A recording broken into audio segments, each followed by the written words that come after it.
Hey guys, what's up? Welcome back here to another edition of the Fishing Teacher, and man, I really appreciate you guys watching today's video. We're going to be talking about fishing spinnerbaits in the month of August in this particular video. I'm going to give you guys some tips and advice on a couple different patterns and techniques that work really good, and really talk about when a spinnerbait is the best lure to use in the summertime of the year, because you know, spinnerbaits, they're not really known as a summer lure that much. It's more of a sort of a spring pre-spawn fall type bait, although you can catch them on it in the ways I'm talking about. So we're going to give you guys some good advice on that. So real quick guys, just a couple quick housekeeping tips here on the channel. Just want to invite everybody, if you guys are struggling to catch fish in your favorite lake this summer, to please swing by fishthemoment.com and check out our summer lake map breakdowns. I'll put the link in the description here, and it's a good way to get some good spots on your favorite lake. And if we have a lake that you're looking for is not on our website, you can actually book a virtual lesson with me, and we can go over that one-on-one, and I'll put the links in the description. Much appreciated. Okay guys, the bait I'm talking about today is this Mega Bass SV3 spinnerbait. Also put the Baitworks link in the description where you guys can get some of these. Now, the bait for this particular technique I'm talking about is real critical as far as the setup, the design, and the blade configuration.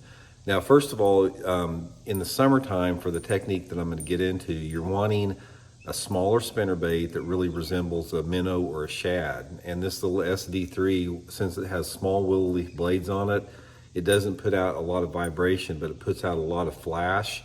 And then you got a real realistic head design on here, and it's just a pretty compact spinnerbait. Actually, I will take the trailer off of this. I just had this on for another situation. And I'll just use the spinnerbait the way it is right here, just with the skirt and the small blades. Colors, as far as this technique, it's just as long as you got some type of shad pattern, something with a, some white pearl, just a shaddy looking bait is going to be the key here. Now, this particular one is a 1/2 ounce model, which is the one I prefer. Now, the main thing about it when you're looking for this spinnerbait pattern to work, the one I'm talking about here is all about boat docks. Most of the time what you're going to find when you're fishing regular cover in the summer, like lay down trees and grass and that type of stuff, a lot of times there's a better lure that will trigger those fish than a spinnerbait. Say for example, if you're fishing around shallow wood and stumps, a small shallow crankbait in the summertime is usually better than a spinnerbait. But for the pattern I'm going to talk about here, it's a spinnerbait, and it all revolves around boat docks. It revolves around floating docks.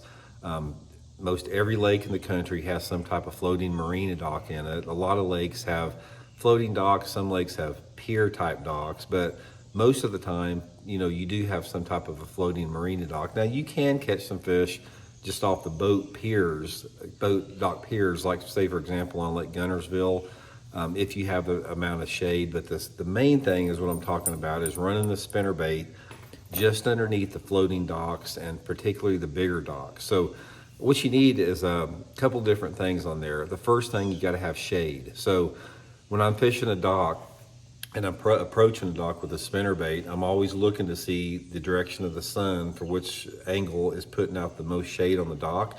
Sometimes at the front of the dock, sometimes at the sides.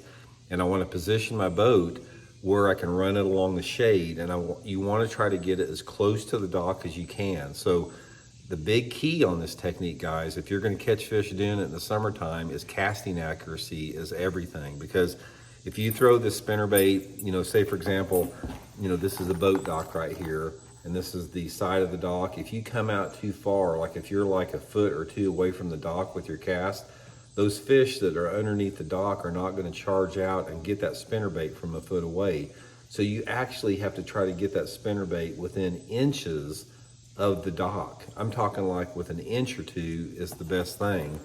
And that way those fish are not near as hesitant about charging out from underneath that dock. Because here's what happens is in the summertime of the year on these floating docks, fish will live underneath those floating docks, and they're only like this far under the water, because however deep the float is, that's usually they're sitting right underneath that float, and they sit there because they're feeding on perch and bluegill that are high in that water column that are feeding on the algae and the plankton.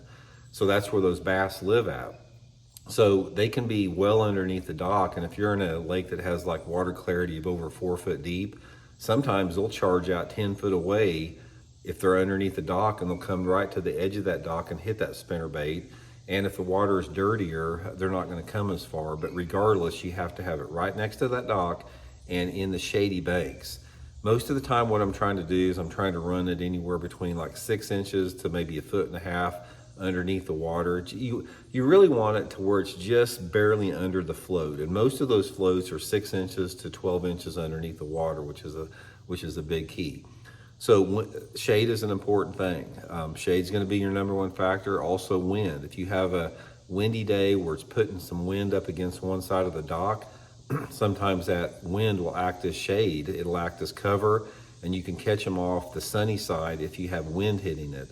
But the main thing with this, guys, is just concentrating on the outside face of the docks and the corners. You're going to find that probably 80% of the fish you catch, let's say for example, you know, this box is the dock here, and this is this area behind it is the shallow part, and this is the deep part and the deepest part of the water.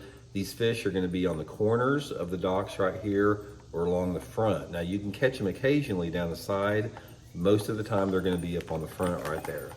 But it's an exciting way to catch it, guys, because when they hit the spinnerbait, when you're running along those docks, they hammer it. I mean, they come out and they just charge as hard as they can and get it. So it's a really fun way to catch them. And if you have a lake that has a lot of docks on it, it's just a really good pattern. You can run the pattern all over the lake. You can catch fish on it anywhere that you go. Some lakes are just more set up for that than others. Some lakes don't have that many docks, some do, but regardless, much every lake has some type of marina dock. So give it a try, guys. Get you a few of these SV3 spinnerbaits, link in the description. Fish them underneath those docks, be real accurate with your casting, and it'll add up to some good ones for you guys. So we'll talk later.